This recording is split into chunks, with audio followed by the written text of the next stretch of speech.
बहुत समय पहले सतयुग के अंत की ओर पूर्वी भारत के तट पर मालवा नाम का एक विशाल और समृद्ध राज्य था। इस राज्य पर एक अत्यंत धर्मपरायण और सत्यप्रिय राजा शासन करता था, जिनका नाम था राजा इंद्रद्युम्न। ये राजा भगवान विष्णु के अनन्य भक्त थे और केवल एक ही इच्छा उनके मन में बसती थी कि वे किसी तरह भगवान विष्णु के साक्षात रूप का दर्शन कर सकें। वे रोज अपने राजकर्मियों और ब्राह्मणों से पूछते रहते थे कि क्या कहीं कोई तीर्थस्थल, कोई दुर्लभ मंदिर या कोई चमत्कारिक रूप है जहां भगवान स्वयं प्रकट होते हों। एक दिन राज्य में एक विचित्र घटना हुई। राजा के दरबार में विद्यापति नाम के एक ब्राह्मण आए। उनका चेहरा तेजस्वी था और उनकी आंखों में अपूर्व प्रकाश था। उन्होंने राजा को प्रणाम करके कहा, महाराज, मैं उदयगिरी पर्वत के पास रहने वाली एक जाति सवारा के बारे में जानता हूँ। उनके मुखिया विश्ववसु हर रात एक अद्भुत देवता की पूजा करते हैं जिसका नाम नीलमाधव है। कितनी भी खोज की जाए वह देवता केवल उन्हीं को दिखते हैं। ये वही रूप है जिसके दर्शन के लिए साधु संत हजारों वर्ष साधना करते हैं।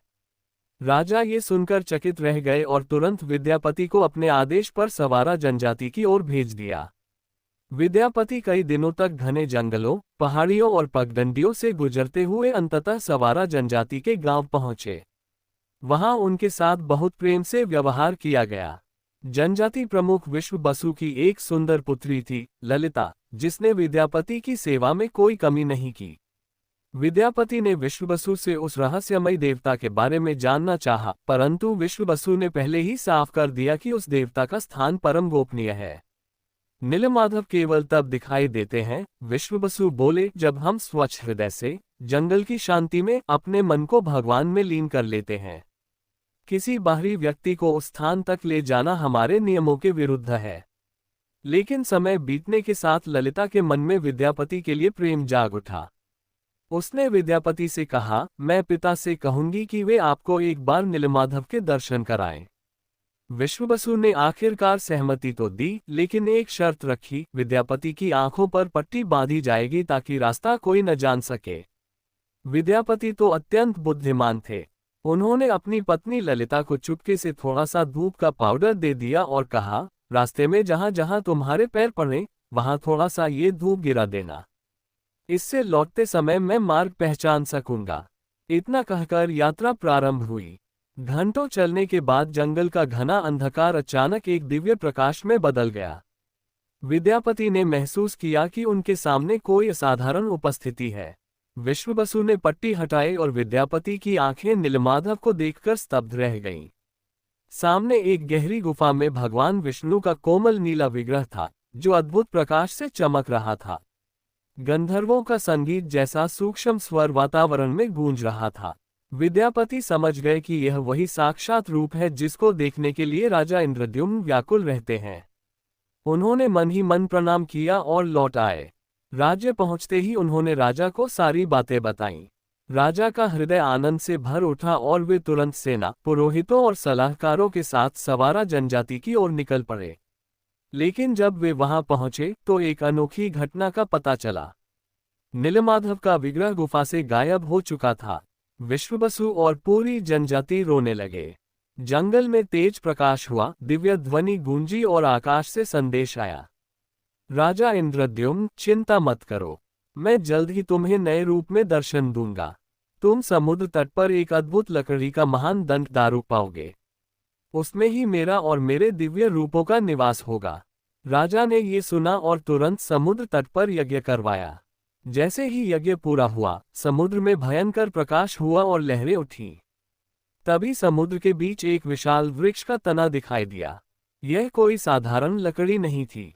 इसके ऊपर चक्र, शंख, गदा और पद्म का चिन्ह स्वाभाविक रूप से उभरा हुआ था। यह था दारू ब्रह्म भगवान का स्वयं प्रकट रूप। राजा ने उसे उठाकर अपने नगर ले जाने का प्रयास किया। हजारों सैनिक, बैल, हाथी सब लगाए गए, लेकिन वह लकड़ी हिली भी नहीं। थक कर राजा ने प्रार्थना की, हे प्रभु, कृपा करें, मुझे आपकी सेवा का अवसर दें। जनजाति प्रमुख विश्ववसु ने आगे बढ़कर कहा, महाराज, ये दारू ब्रह्म हमारी जनजाति का भी प्रिय है। इसको केवल श्रद्धा से उठाया जा सकता है, बल से नहीं। विश्वबसु और विद्यापति दोनों ने स्पर्श किया और देखते ही देखते वह दारू ब्रह्म स्वयं हल्का हो गया और राजमहल तक पहुंच गया। लेकिन एक और रहस्य बाकी था। राजा चाहते थे कि इस दारू से भगवान की मूर्तियां बने, जगन्नाथ, बलभद्र और सुभद्रा का, लेकिन उनके लिए कोई योग्य मूर्तिकार नहीं मिल रहा था। तभी एक वृद्ध कलाकार दरबार में आया। उसकी आंखों में चमक थी और शरीर दिव्य आभा से भरा हुआ। उसने कहा, मैं यह मूर्ति बना सकता हूं, पर मेरी एक शर्त है।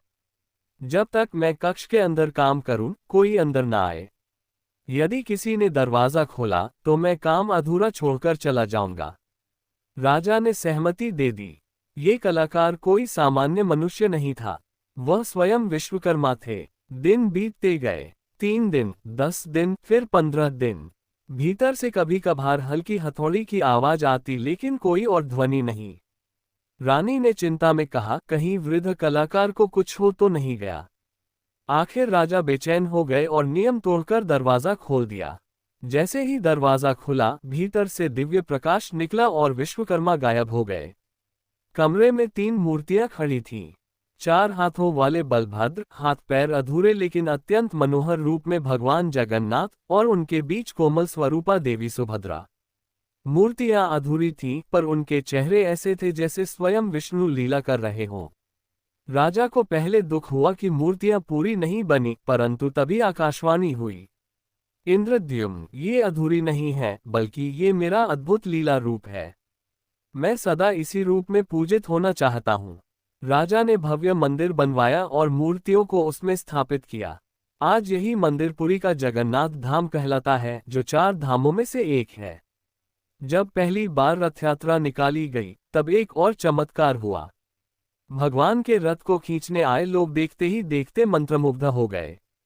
रथ जैसे जैसे आगे बढ़ा, हवा में संगीत बजने लगा। देवता, गंधर्व, किन्नर सब उस शोभा यात्रा में शामिल हो गए। भगवान को देखने के लिए लाखों लोग उमड़ पड़े। कहते हैं कि रथ खींचने वाले हर व्यक्ति को ऐसा अनुभव होता है जैसे स्वयं भगवान उनके हाथों को पकड़कर रथ खींच रहे हैं। रथ यात्रा की यह परंपरा आज भी जारी है, जहां जगन्नाथ, बलभद्र और सुभद्रा तीनों भव्य रथों में नगर भ्रमण करते हैं। एक और अद्भुत कथा लोक में प्रचलित है। कहा जाता है कि माता लक्ष्मी जगन्नाथ जी से नाराज होकर कुछ समय के लिए वैकुंठ लौट गई थी। जब राजा ने ये सुना तो उन्होंने लक्ष्मी जी को मनाने के लिए विशेष पूजा की और उन्हें वापस बुलाया। जब लक्ष्मी वापस आई तो उन्होंने देखा कि भगवान रथ यात्रा में अपने भक्तों के साथ हैं। माता को ये लीला इतनी प्यारी लगी कि वे मुस्कुरा उठी और भगवान जगन्नाथ के चरणों में बैठकर बोली, हे नाथ, आपका ये रूप, ये प्रेम, ये भक्त सब इतना अद्भुत है कि मैं सदा आपके साथ ही रहूंगी। जगन्नाथ का ये रूप दिव्य है। उनकी आंखें गोल और विशाल हैं, जैसे वे संसार की हर दिशा में अपने भक्तों को देख रहे हों। उनके हाथ अधूरे दिखते हैं, पर भक्त कहते हैं कि जगन्नाथ बिना हाथ पैर के भी अपने भक्तों तक पहुंच सकते हैं। उनका मुस्कुराता चेहरा बताता है कि भगवान किसी जाति, किसी वर्ग या किसी रूप में भेद नहीं करते। सदियों से अनगिनत भक्त, राजे, महाराजे, संत, कवि, गायक और साधक इस मंदिर में आते रहे हैं। ये वह स्थान है जहां भोजन को भगवान नहीं, बल्कि महाप्रसाद कहा जाता है, जो सभी को समान रूप से दिया जाता है। यहाँ अमीर गरीब का कोई भेद नहीं। भक्त कहते हैं कि जगन्नाथ जी जग के नाथ हैं, समस्त संसार के स्वामी। आज भी जब रथ यात्रा निकलती है तो दुनिया भर से लाखों लोग उसे देखने आते हैं। भगवान के विशाल रथ जब आगे बढ़ते हैं तो ऐसा लगता है मानो युगों पहले की वह दिव्य कथा फिर से जीवित हो गई हो। राजा इंद्रद्युम्न की तपस्या, नीलमाधव का रहस्य, दारू ब्रह्म का चमत्कार और विश्वकर्मा की अलौकिक कला, सब कुछ जैसे एक धारा में बहता हुआ दिखता है। भगवान जगन्नाथ की यह कथा केवल एक कहानी नहीं, बल्कि यह विश्वास की, प्रेम की और भक्ति की अमर गाथा है। जो भी श्रद्धा से भगवान का स्मरण करता है, उसकी सारी बाधाएं दूर होती हैं और जीवन में आनंद और शक्ति आती है। यही कारण है कि जगन्नाथ धाम को मोक्षदायी स्थान कहा गया है। अगर आपको यह वीडियो अच्छा लगा हो तो लाइक और सब्सक्राइब करें और अपने दोस्तों को शेयर करते हुए एक अच्छा सा कमेंट भी अवश्य करें। धन्यवाद।